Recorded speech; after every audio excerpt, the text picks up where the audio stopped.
मग फास जो आहे तो या ठिकाणी मनविसेकडनं लावण्यात आलेला आहे। काय एकूणच मागणी करताय तुम्ही?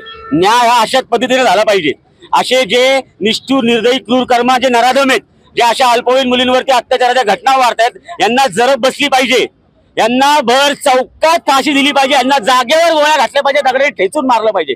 या शिवछत्रपतींचा महाराष्ट्र आहे। इथं चौरंग्या केला होता। जर एका स्त्रीवरती वाईट नजर टाकली, ज्या महाराष्ट्राच्या काय घटना घडतायत, पूर्णपणे हे सरकारचं अपयश आहे, गृह मंत्रालयाचं अपयश आहे। एक केस दाखल झाली, पुढची तारीख मिळायच्या आधी दुसरी घटना घडलेली असते। आज बदलापूर झालं, ठाणे झालं, चाकण झालं, नसरापूर, पुढे अजून किती वाट बघायची?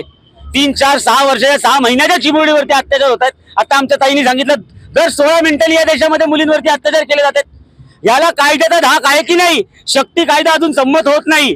जे त्यालावरती सही करणार ते तिथं विधानसभेतले सगळे अक्कल हुशार, त्या ठिकाणी त्यांना काही लकवा मारले का हाताला? त्यांना शक्ती कायदा संमत करता येत नाही।